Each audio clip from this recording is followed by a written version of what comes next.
morning, everybody. How's everybody doing? How'd everybody sleep? Okay, I got a question for you.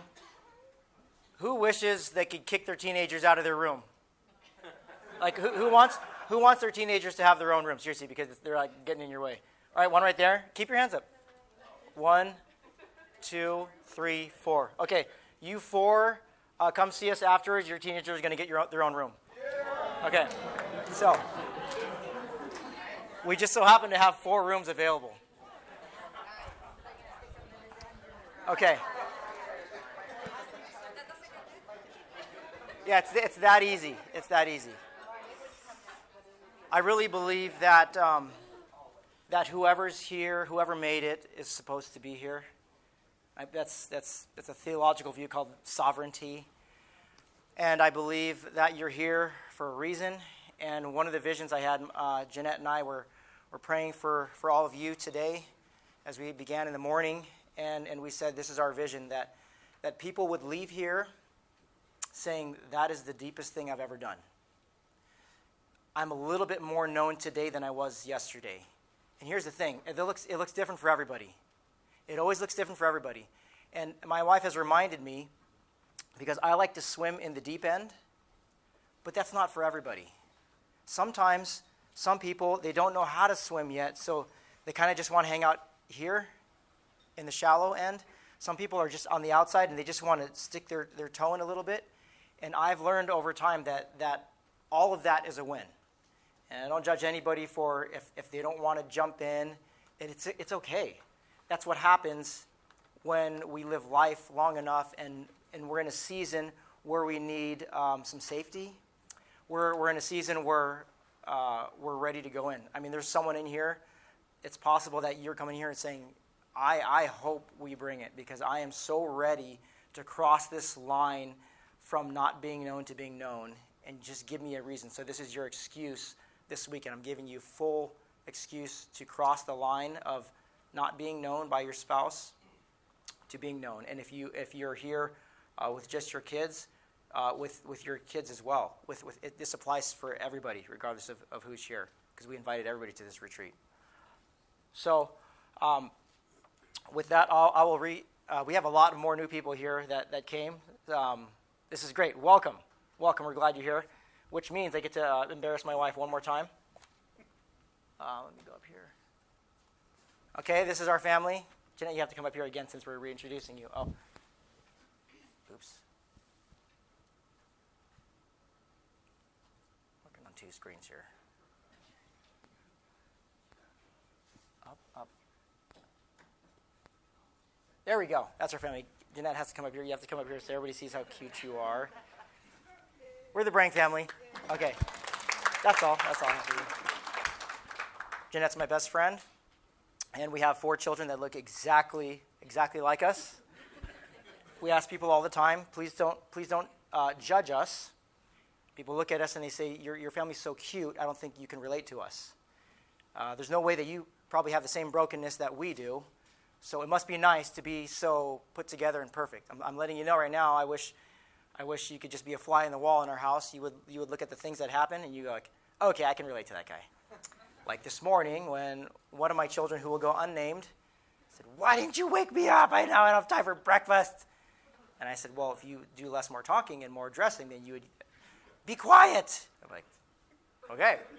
And then I started to think about, okay, what can I use in this moment that would be helpful for today's lesson? So I was on my best behavior, and I said, you're welcome to feel any emotion that you want right now. She goes, be quiet. Fine. Okay, so you will have a consequence for that, but you're allowed to feel however you want. You have free reign to feel however you want. And it just didn't go so well. So I ended up removing myself from the situation, i.e. I left the room. But that's okay. We have a lot to talk about because we have a lot in common. For those of you who didn't get to meet, I said if I were to create my own world's perfect youth pastor, it would be a guy who's got a master's in education, who has a background with children with special needs, who has about 15 years of experience with middle schoolers and high schoolers, and he has a beard, and his name would be Grady Brown. So he's next door with your kids. We are blessed to have Grady on our team. He actually works for an NFE FBO, a non-federal entity, faith-based organization. One second. He works for a non-federal entity, faith-based organization called Young Life, and he is here full-time to minister to the youth, to the military youth of Stuttgart. So he's got a big AO. He said he doesn't know anything about the military, and I said, that's perfect. You bring a fresh perspective, and you're going to do great. So that's great. He's totally a youth pastor. During the break, if you have time, if you're just getting here, I'd like you to go on 5lovelanguages.com, take the test, and then you can write your love language on your name tag here, just so that when we see you, we know how to love you, and that we know how you perceive and receive love. Okay? If you want to know my love language, I'm 33% words of affirmation, and I don't know why it says 0 gifts. I like getting stuff, so if you want to get me something, feel free. It always changes based on how when mood I'm in when I'm taking it, but I love gifts, actually. Okay. Some ground rules for our listening groups here. It's not mandatory. We're not like, disclosing everything to our groups. We're going to call these listening groups. But as ground rules, we have in these groups. I like the no scars rule. No side talking, no cell phones, no advice giving. Advice giving is it's just typically men. We're fixers. We like to go in and say, you know what you should do, this, and this. Rescuing is when someone's choosing to be vulnerable, and they say, you know what, I'm a bad dad, and then someone else doesn't like that feeling, so they jump in and say, no, you're a great dad. I've seen you at the football game. You're right there, and it stifles the moment of transparency and vulnerability. But rather, we just let people just go full reign with their emotions.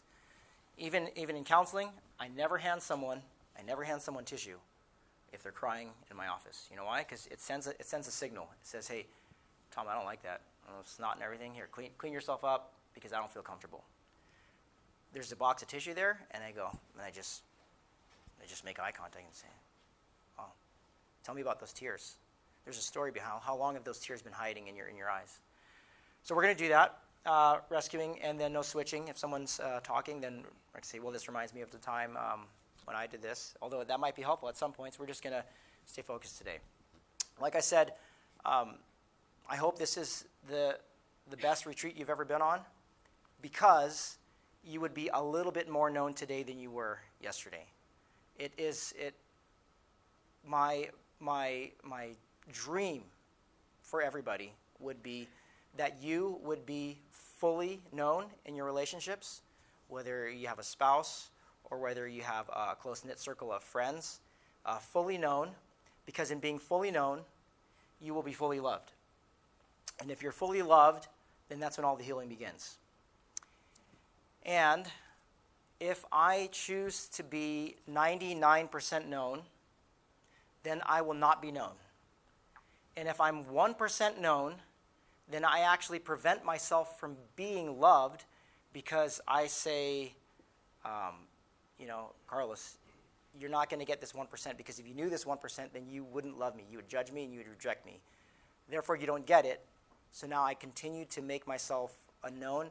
And a person who lives unknown lives in a world full of triggers. Everything pisses them off, and everybody's an idiot, and everybody's a moron, and everybody in the freeway gets the bird. And I know, looking at that type of person, they're not really angry per se.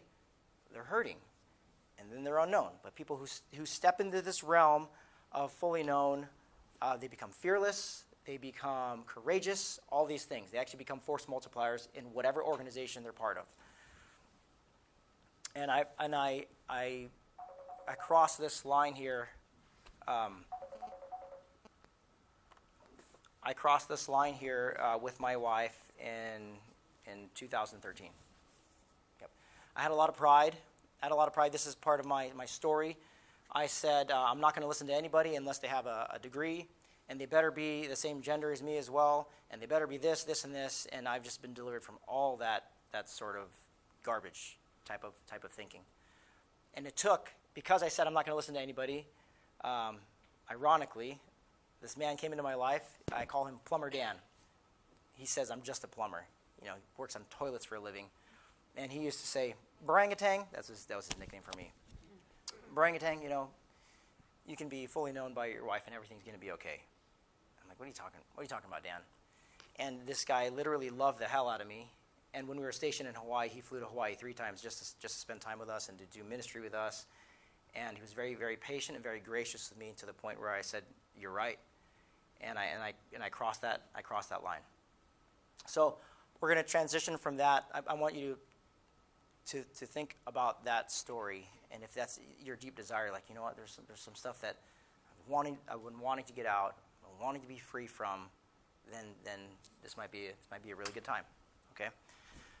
I'm going to introduce this thing, a little recap on the tree. I have this thing called the tree illustration. I'll mention this once again. My wife reminded me yesterday. You didn't explain what the picture is.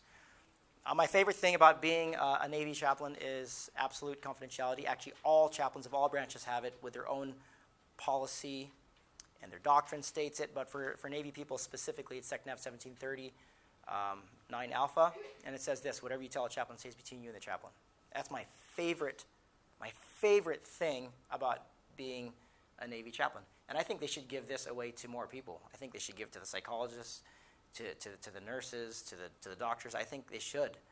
Because if people know, okay, they're a mandated reporter, well, I'm not going to tell you then, because then I'll get in trouble, then I'll lose my clearance, and then I'll do this, and then all the fears start to come up. But in my office, I get to say, try it. My ears are graves where you can bury the deepest hurt, the deepest problem, and begin healing. And that's where the healing begins. That's only where it begins.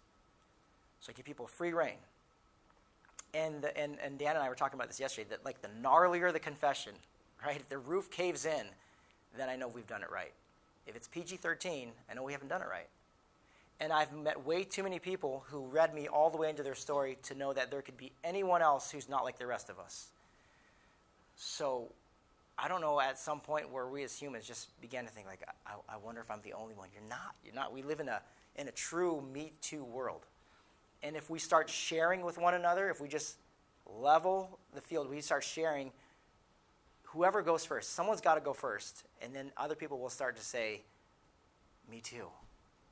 And if those teenagers over there across the hall can do that, if they can learn that now, they will be so solid. I mean, how much deception is there in middle school and in high school and even in college?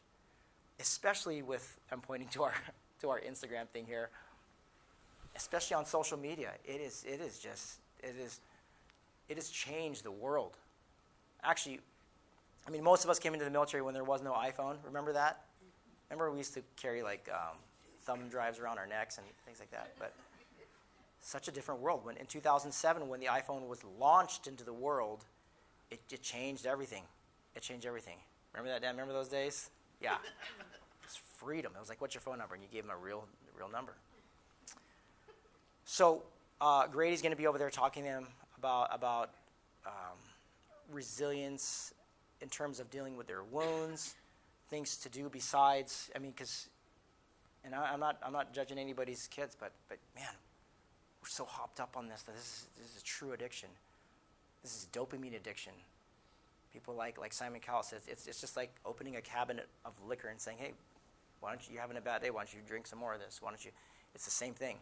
It's the same hit as someone gets doing hardcore drugs. But it's going to take parents role modeling it. Now, that's going to be hard too. It's going to take parents role modeling it for our kids to see it and to catch it.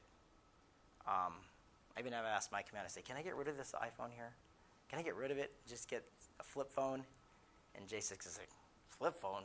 I don't think we even have those." I was like, "How about the Nokia phone with the snake game? I just want something else that's not smart."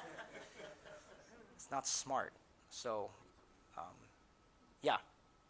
Okay, my ears are graves. And then for you, it might be just, MFLAC counselor. It might be walking into I say in Navy terms, Fleet and Family Services or Army Services, whatever. Anything's a win to be a little bit more known today than you were yesterday. Okay, so I offer that as an option. I am an option, an outlet for you, and I would love to do that. And it directly ties into our mission, because I know if you came into work and you were more known and you experienced more healing in that one area, you'd come to work and your supervisor would say, I don't know what got into this guy, but he's on fire now. He's doing great things. It all connects. That's why I love it. That's why I love it. Okay? Courage starts with showing up and letting ourselves be seen. No more hiding. Okay, so here's the tree illustration. The focus of this first session, we're just going to do 3 sessions today. The focus of this first session is to link. If you open up your pamphlets there, we're going to identify what I believe are the 7 core roots that lead to all destructive behaviors. We have more pamphlets outside.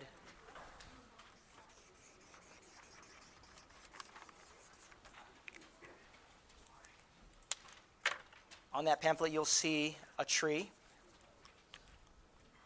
You will see that there are 2 realms.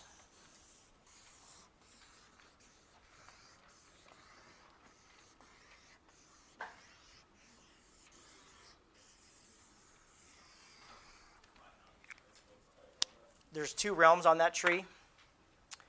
There's the physical, visible world. And underground is the invisible, spiritual world. I call it spiritual world because you can't see it. You can't see it, taste it, touch it, smell it. You can only feel it. It's things you believe. It's things in your heart.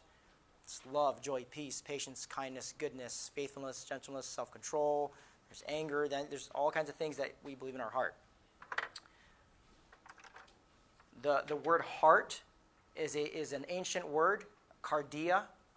You know, a cardiologist is a doctor of the heart. But when the Greeks used it, they were talking about the deepest part of their soul. They were talking about the thinking capacity of their being. It's the decision maker. We do everything by thinking something in our heart, and then and only then does it begin to manifest.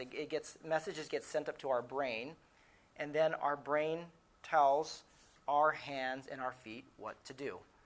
So when we see how people are acting, we should always know how they're acting is always linked to how they're thinking. And behavioral modification is a cheap substitute for heart renovation. But it's tempting though, right? We tell our kids, stop doing that. Stop crying. Why are you doing that? And we would wish to just not pick off these bad fruits that they have, these bad behaviors one by one, and it's like playing whack-a-mole, right? Whack, whack, whack, and they keep coming back. But in heart renovation, our job is to pursue those teenagers' hearts. Then we start asking, we sit down with them when they're having their outbursts, when they're throwing tantrums. We say, all right, sit down. It's cool. Tell me what's going on here.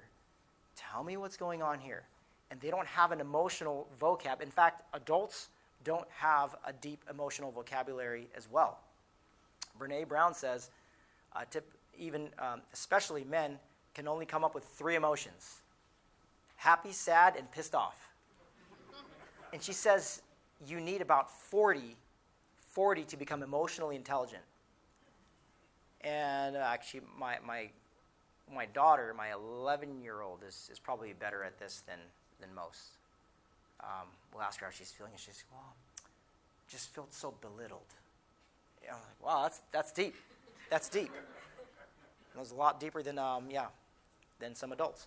So here we go. Now let's play a game here. What are some things that our teenagers are struggling with, or yourself? We're gonna go vulnerable here. What are some things?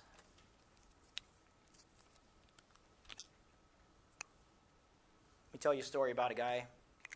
I'm gonna call him Big Man because he's a very big man. I was in a special forces unit, And this one guy, the docs had sent him to my office, and he was just a mess. He was a mess. And he was a big dude in a special unit, and he was just so destructive. He was an alcoholic. He was messing up in every single way. They couldn't figure him out. And they said, and the doc and the psychologist said, "Jeps, you take him out. We don't know what to do with him." So over 6 months, I started to spend time with this guy, and we're going over. I gave him a book, and we'd meet often. And after, it was seriously like 4 to 6 months, finally, Plumber Dan flew over to Hawaii, and he said, "If you line up some people, we'll do a freedom session with them." And he was training me at the time. This is 2013. He was training me at the time how to take people through this journey to freedom. At the time, he called it bondage breaker. Oh, no, he called it the steps. Right? There's different versions for people do it different ways, but he called it the steps. But it was based off a book called The Bondage Breaker, like getting all these addictions that we have and breaking the chains of addiction. And the key to this model was confession, like helping people sit down and they just say things they're doing. And in this session, we sat down, and it was at the very end.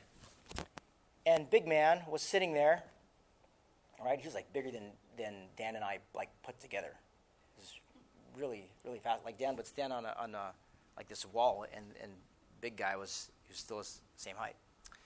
Anyways, at the very end of his session, he said there was a portion on sexual abuse or sexual misconduct, and we said, "Is there anything in this area?" And he goes, "Well," and then he's sitting in this chair, right? He's sitting like this, and then he begins to have this like posture of shame. And he says, "Well, I experimented sexually when I was 14." Okay, and then Dan and I are looking at each other. We go, "Okay," and then he goes, "It was with my cousin, and my cousin's a guy." And then he just had this like this totally shame posture. And this is where my life changed. I'll never forget what happened. Plumber Dan, looks at him, and he reaches across, and he puts his hand on his shoulder, and he goes, "Hey, man, how does it feel to finally be free?" So I'm getting goosebumps right now. He goes, "How does it feel to finally be free?" And Big Guy, he sat up straight, and he goes, "Like, you guys don't judge me or anything?" And Dan starts laughing. He goes, "No. What else you got?" Which is probably the best thing you could ever say when someone drops a confession. What else you got? Thanks for sharing. Thanks for trusting us. And in that moment, I was hooked because I saw the healing that took place. I saw how powerful it was when someone carries shame and guilt and it weighs them down. And when they step into the light, that guy, we're like, "What else you got?"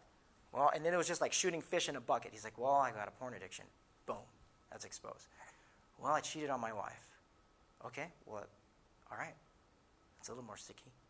They're still together this day. And then I was stationed on the East Coast years later. I said, "Man, I'm gonna shoot him an email." He goes, "Guess what? I'm stationed in Virginia too." And we linked up. He goes, "Guess what? I'm enrolled in seminary. I'm gonna get out." Well, he ended up losing his rate. He got kicked out of the community, and the Navy sent him back into the fleet as something else. That's all the details I'll give you. But anyways, he's writing his story. He's writing a book. He's going to have it all out there. But he said, "I'm studying to be a pastor." And then I went to his commissioning when his church commissioned him to be pastor, and now he's killing it. He's killing it. I'm going to get a hold of him after this. He's probably full-time pastor now out of the Navy. That's his story. It started off with anger. There's another story of a guy. I will tell you his name because he told me I can tell you all his story. His name is Matt. He's an F-18 pilot. He's one of my best friends. He was a worship leader in their church. He's a small group leader, Bible studies, picture perfect, right? When I met him in 2016, we started having, we'd meet for coffee. and breakfast at the golf course every Tuesday morning. And we met like that for a long time. And I'm just being president and just loving the guy. And then the way I started talking, he goes, Ryan, I thought I was free until I met you. And you messed everything up. Because there's some things, I quite frankly thought you were an idiot. Because you told me that you tell Jeanette everything, even thoughts that you've had, even things that haven't even manifested into actions, you tell her your thoughts. That's dumb. And he goes, so when I met you, I hated it because I knew I wasn't free. And I had some things I was holding against my wife. And I had some things that I was keeping secret from my wife. So 6 months into this relationship, he starts to disclose his story. Infidelity here, infidelity there. A life of addiction to this, that. Nobody knew. Nobody knew this guy. He was the only one. And he was a Christian, and he says, God already told me I was good to go, and I didn't have to tell anybody, which is such a lie. It's just a lie from the pit of hell. I have been to freedom workshops and recovery seminars where the speaker has actually said, it was a men's recovery retreat, and I'll never forget this guy. He was a counselor. He got up there and he goes, hey man, we talked about a lot of stuff this weekend. But if some of you have cheated on your wives, I don't recommend you tell her that. And me and another guy next to each other were like, are you kidding me? That is destruction. That is the death sentence. So that counselor and I went back and forth over several emails, and we just had to agree to disagree agreeably. But then it clicked. He's got his own secrets. That's why he's teaching that. That's why he's perpetuating that kind of talk. So, issue here. Infidelity. I propose that there are 7 things, and these are just 2 stories. I got 100 stories that I've annotated, and at least 100. I've annotated and analyzed, and I realize it's always the same thing. It's always the same thing. Something happens in someone's life. And that's the portion on there. You'll see wounds, right? I put 5 wounds there, which is another session. Something happens in life where someone's wounded, someone did something to them, someone said something to them, and then they have thoughts that they believe about what's happened. And then from there, what they're believing manifests into the way they're behaving. That's why I'm never shocked and I'm never surprised when someone's behaving a certain way, because I just think, okay, what are they believing? What's going on deep down here in their heart? So the first one, I'll put deception as the first root. You can mark that in on your handout there. Deception. What are the lies we tell ourselves? Maybe right now you'd want to just write something down on your blank piece of paper. And here's what I'd like you to do. We're going to do this. We're going to do this out throughout today. We're going to delve into our subconscious. So I'd like you to take your offhand. Your offhand, if you're right-handed, you're going to take your left hand. Put the pen to paper, and see what your mind comes up with. What are the lies I tell myself? So let's do that right now. And whatever comes out, it just comes out. The lie I tell myself is, and then write that. The mask that I wear is,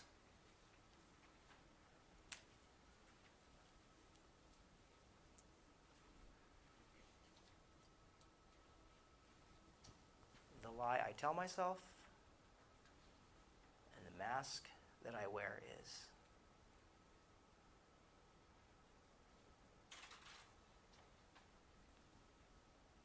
And for safety, I ask that you not look at your neighbor's paper. You can even give that privacy to your spouse, or you can share it with your spouse.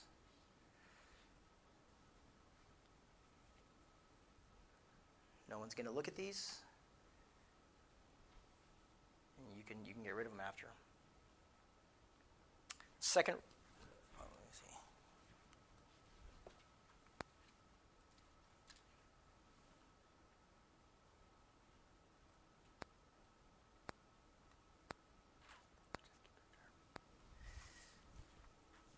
Okay, the second root would be the root of rebellion.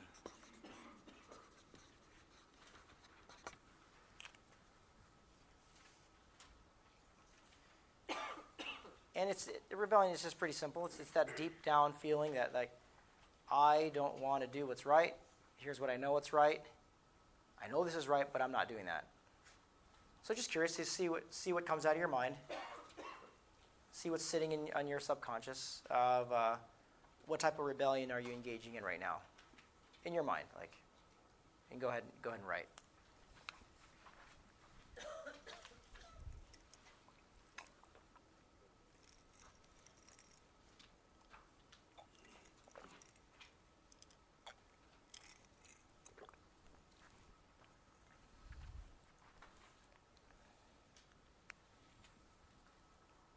And this could be an ongoing, lifelong exercise. Like we're just scratching the surface here for this weekend. I actually do this all the time. When I'm doodling, this is what I draw. I draw this tree.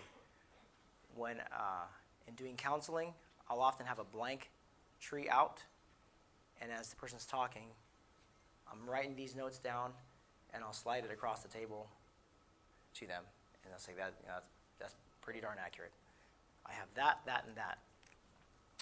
This root here, the love of money. It's a very interesting one because from my faith tradition, there's an ancient scripture that says the love of money is the root of all evil. It's really specific. Some different versions say the root of all kinds of evil, but really, when I was looking at the original Greek construct, it is total. The love of money is the root of all evil. And if anybody's ever stolen money from you, or we all have, there's money issues. It's tied into a lot of things. Maybe a lot of people have died, over the history of mankind because of the love of money, making money. The love of money is everywhere. So today, if it's in your heart, take your offhand and write, where am I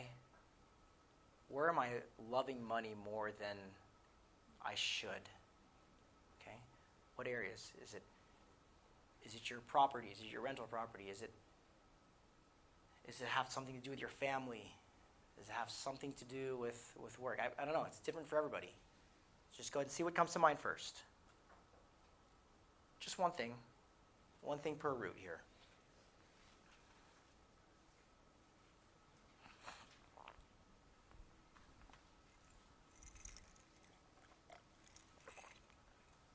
And if your paper is blank, that's okay too.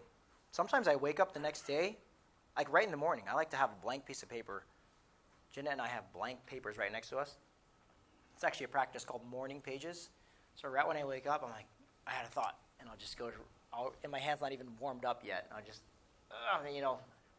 writing like this, but I have to get it out first thing in the morning. Like, morning pages is when you wake up and just start writing whatever comes to mind. No organization, nothing. Just a memory dump from all your dreams or whatever.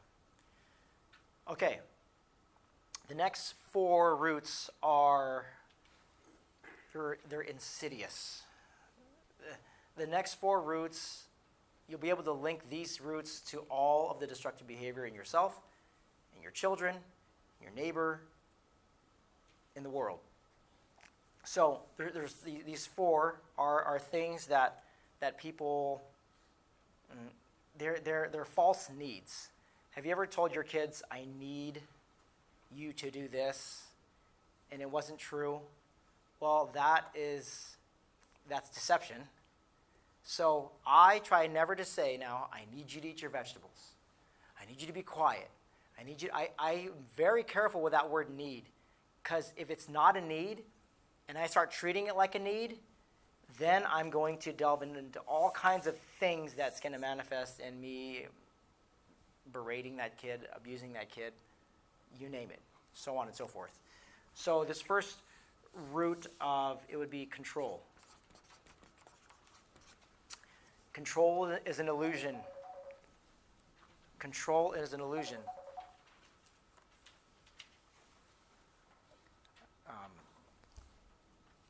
People think that the more information they have, then the more they control, but it's actually not true.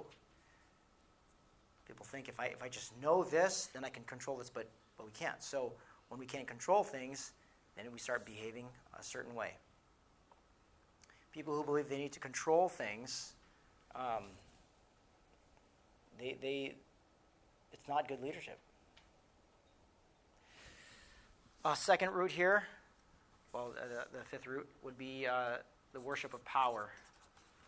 Now I say these four have to do with worship because it's actually what they bow down to. Like, I need this. And this root of power, so someone on a power trip would just be, I don't know, one way it manifests is always having to get in the last word. Like, if you always have to have the last word, especially in a fight, and this manifests in marriage all the time, or with your children, or with actually anybody. But for me, it mostly manifests in my marriage. If I have to get the last word in, that is now a root of power worship. Me thinking I need to have that. It's people fighting for position and authority in organizations. That's a power issue. When the subject matter experts talk about rape, they say it's not about sex. What do they say it's about? They say it's a power thing, which is very fascinating. So if that person deals with the power issue, then the rape doesn't happen. See how that works? I don't want to treat someone for what they're doing over what they're believing. And what they're believing is going to be influenced by what's happened in their life. That's these wounds. Okay, so we have deception, rebellion, the love of money, control, power, and we're going to go with comfort here. Now, this root of comfort means that I'm only going to do things that I'm comfortable with. So talking about my emotions is not comfortable, so I don't want to do it. And I'll never forget, one time I was sitting in a room. It was this one chaplain who's talking to all of us. It was a bunch of guy chaplains for this intermediate leadership course. And I'll never forget Chaplain Bagro at the very end of the session, at the very end of the week, because it was a week-long course. He says, "You know what, gentlemen, one of these days you're just going to have to do it. You're going to have to check yourself in for counseling." Can you imagine a room full of pastors and rabbis and priests were like, "What's this guy talking about? We're chaplains." I'll never forget it, because then I left there, and then I got to Virginia, and I said, "It's time. It's time that I check myself into counseling." And because I didn't want to control it, because I wanted to have a guy counsel me of this faith, of this, nope, I said, whoever I get, I get. You know what I got? I walked in to Fleet and Family, and I said, "I would like to get some counseling." And they linked me up with this gal. I walked into her office. She's wearing all black, like she's like goth, right? It's all like dark and purple in her office, and I'm like, this is not what I wanted. But I sat down. I did all my sessions. I experienced so much freedom. She helped me connect the fact that I had a lot of germophobia before. Everything was dirty to me. Don't touch this. I'm yelling at my kids because that's dirty. Don't do that. That's dirty. Toothbrush on the sink. That's dirty. And what broke me was one time Giselle, she's my 11-year-old, she was doing like the backstroke on the bathroom floor. And something in me, like my soul just started, I was like, oh, and I ran down and I yanked her out. I yanked her off the floor so hard, I could have pulled her arm. I could have pulled her arm out of the socket. Like it hurts me today to think about that. Like, why did I do that? So I'm talking to this counselor, and she helped me connect my own abuse to that.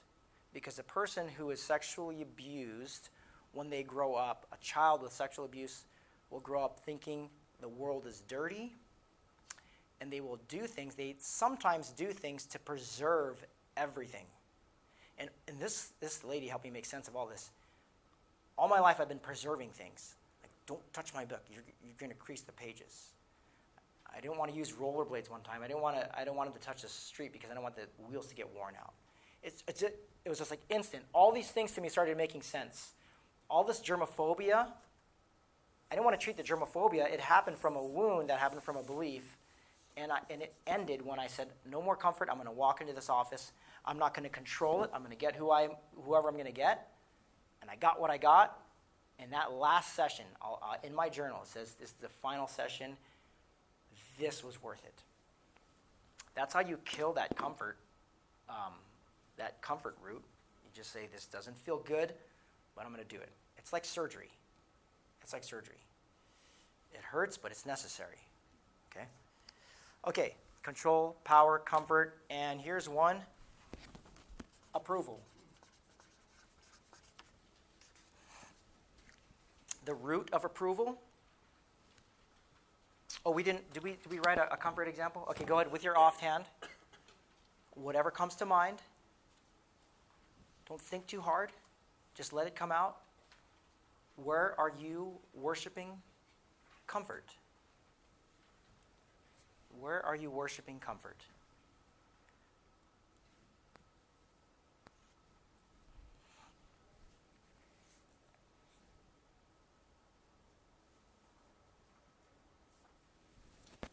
What root of comfort needs to die today?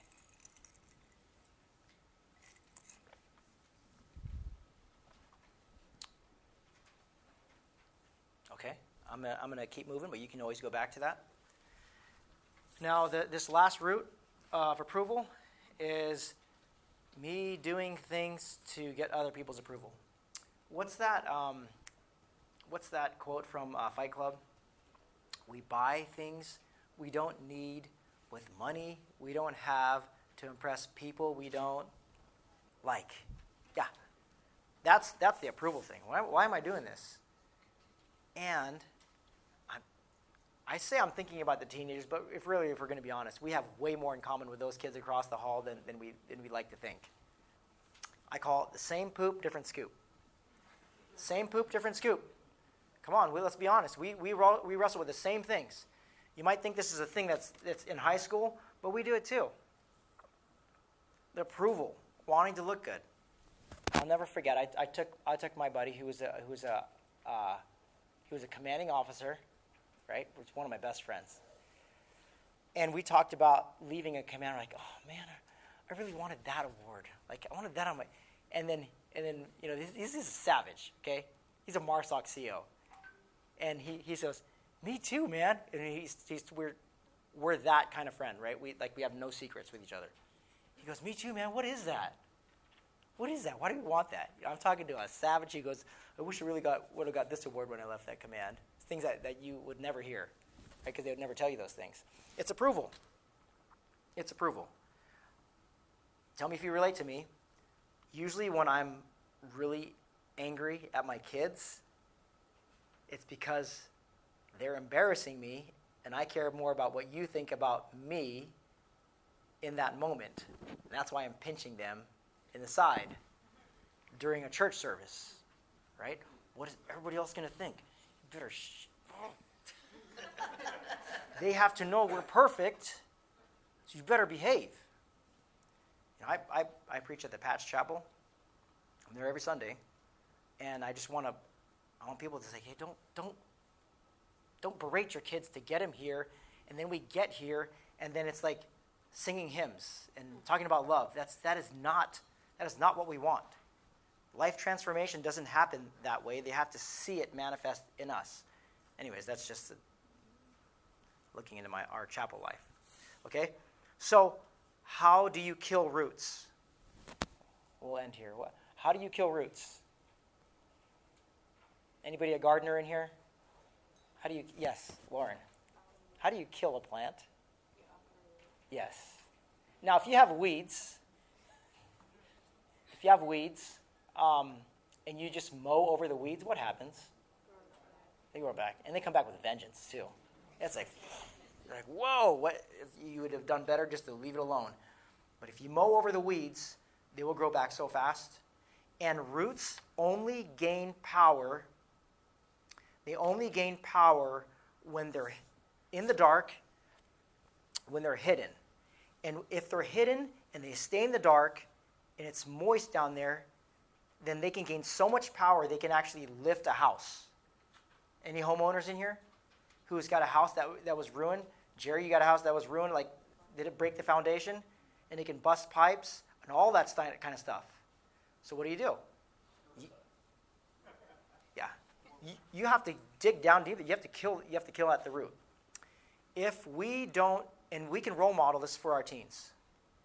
We can role model this. We try to have our fights. Actually, Jeanette and I have been fighting a lot less over the couple of years. Yeah, what'd you say? Maybe? I don't know. We'll work on it. But we try to do it in front of the kids because we want to role model what a fight looks like. We want to role model healthy fighting. I have a friend who said, well, our parents never fought in front of us, so we didn't really know what it looked like. And so when we're fighting, some of the kids will step in, and they'll say, are you guys fighting? Like, yes, and this is how you should fight. We're talking about a disagreement.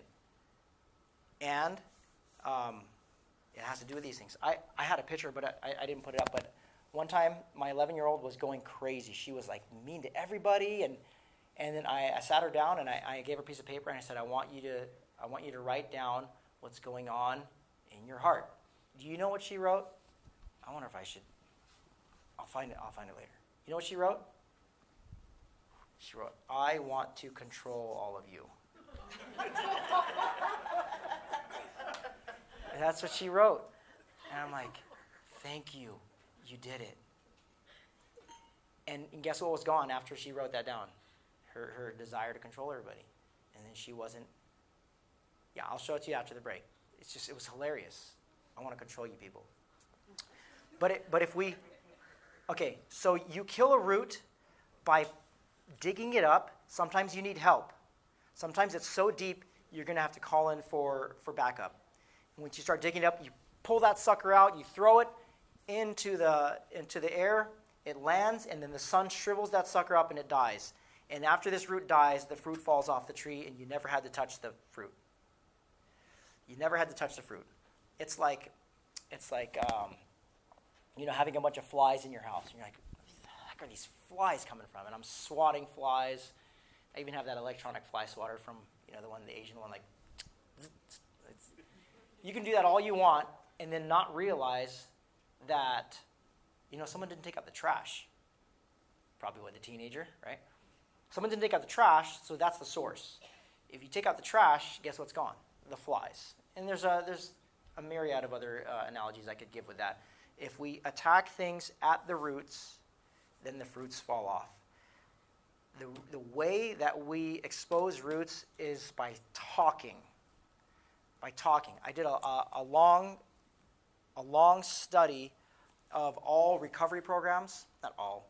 I did a deep dive onto 6 recovery programs and then 12 more. It was a study that took 6 years.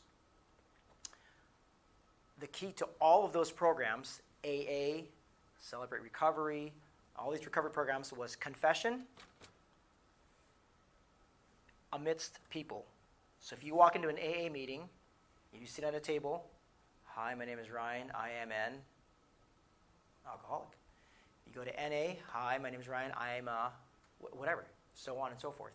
If there's one person in there who goes, I don't even know why I'm here, my command's making me be here, the person gets kicked out. They probably get kicked out of the Navy or Marine Corps or Army or Air Force, whatever. If you fail that kind of treatment, but you have to admit. So this ongoing ethic of I'm going to say what's going on down here in front of people, because that's where the rubber meets the road, leads to fruit falling off the tree. Okay, I'm going to end there because I promised you a break at this time. You can get refreshments outside. Hopefully those teenagers didn't drain our supply out there. And then I'll call us back in here in about 10 minutes, okay? All right.